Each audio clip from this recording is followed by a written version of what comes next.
On Triton 9, beauty is the ultimate bait. The garden sector looks like a paradise in the abyss, acres of vibrant, bioluminescent coral, towering rock formations, and schools of shimmering fish. It is the only place in the deep dark that feels alive in a good way. But it's a lie. The garden is not a habitat, it is a stomach. This is the domain of the Reef-Mimics. They are colossal crustacean entities, some the size of city blocks, that have evolved perfect camouflage. Their shells look exactly like harmless coral reefs. They sit dormant for decades, letting an entire ecosystem grow on their backs, waiting for something big enough to trigger their hunger. When a submarine or a mining convoy gets close enough, the reef doesn't just wake up, it snaps shut. The ground beneath you becomes a lower jaw. The canyon walls around you become rows of serrated teeth. You aren't fighting a monster, you are fighting the landscape itself as it tries to become an Iron Maiden. The loss of the survey team Aurora was the proof. Their black box data didn't show an attack. It showed them mapping a beautiful new canyon formation, and then instantly the canyon walls accelerated inward at 50 miles per hour. They were crushed by geology before they even knew they were in a mouth. To the mimics, we are just slow-moving, crunchy appetizers that wander right onto the plate. But the Federation doesn't believe in pretty landscapes that eat people. We created the 44th Demolition Corps. The Pulse Pounders. We don't trust anything that looks peaceful down here. Our philosophy is simple. If it looks like a reef, smash it until you are sure it isn't. We wear the Impact Class exosuits, massive reinforced frames built to withstand being crushed by falling buildings. We don't carry delicate cutting lasers or precise harpoons. We carry the Atlas pattern seismic hammers. These are 5-ton hydraulic pistons mounted on our arms, capable of delivering a localized impact that hits with the force of a small earthquake. We are underwater demolition experts. We don't dodge the trap, we break its teeth before it can close. I am Commander Rubble Jacks. My hammer is primed at maximum pressure. And I hate gardening. The mission was to clear a path through Sector 7G for a new pipeline.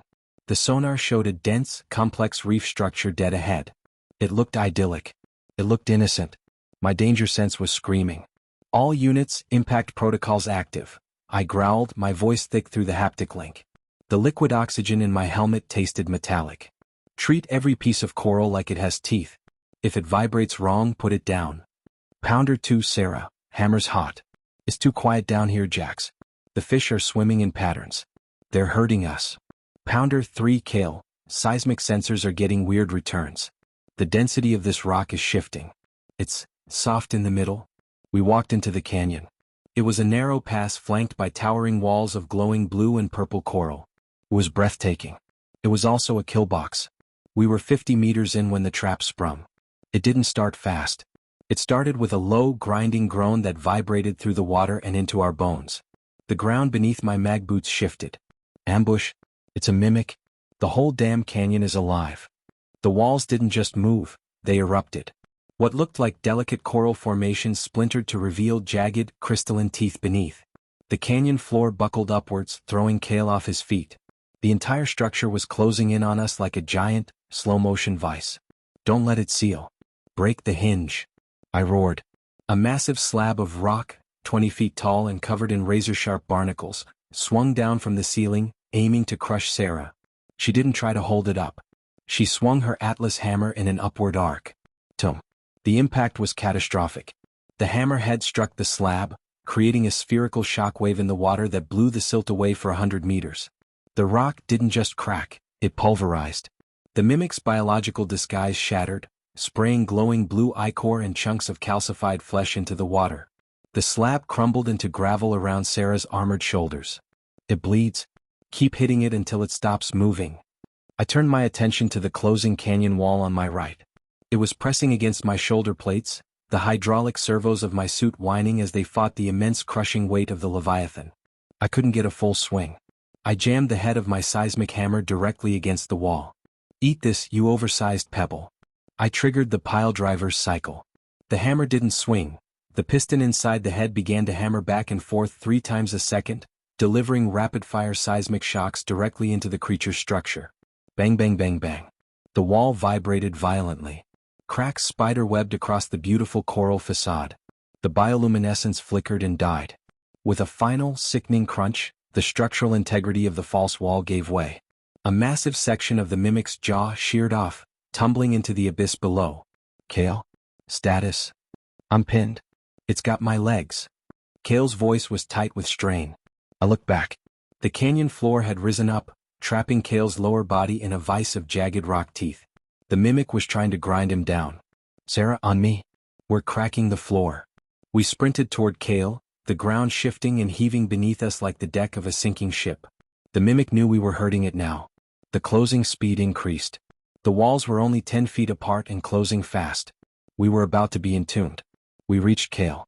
We stood on either side of the trapped soldier, raising our hammers high above our heads in perfect synchronization. Synchronized strike. On 3, 2, 1. Smash. We brought the hammers down onto the canyon floor with every ounce of hydraulic power our suits could muster. The twin impacts hit simultaneously. The result was an underwater earthquake. The force of the blow created a massive cavitation bubble that momentarily displaced the water around us. The sea floor didn't just crack, it detonated. The mimic's lower jaw was obliterated at the point of impact. A chasm opened up, spewing blue blood and shattered cartilage. Kale was free. He scrambled out of the rubble, his armor scarred but intact. The mimic, having lost a massive portion of its crushing structure and suffering catastrophic internal damage from the seismic shocks, went into systemic shock. The remaining walls stopped closing. They shuddered once, violently, and then went still. The bioluminescence faded entirely, leaving the coral gray and dead. The trap was broken. The mimic was just geology again. We stood in the ruins of the creature's mouth, surrounded by a cloud of pulverized debris and fading blue blood. My suit's hydraulics were hissing steam into the cold water. My arms felt like lead. Sound off, I panted. Sarah here. Hammer piston is overheated, but I'm clear. That was a big one, Jax. Kale here. My legs are gonna need some fresh servos, but I'm walking. Thanks for the assist, boss. I looked around at the devastation. We hadn't just killed a monster, we had re-landscaped the sector. The beautiful garden was now a quarry of broken rock and dead flesh. It wasn't pretty, but it was safe. Humanity has proven the ultimate truth of the abyssal conquest. You can hide in plain sight. You can look like paradise. You can wait 100 years to spring your trap. But we are the species that doesn't appreciate being tricked. We are the ones who bring the wrecking ball. If you try to become the environment to kill us, we will just demolish the environment. We are the pulse pounders. We break things. It's what we do. The mimic is rubble. Sector 7G is clear for construction. Triton 9 just got a little bit uglier and a whole lot safer. The mission is over. We're going back to the barn. And I need a new hammerhead. I think I cracked this one on its teeth.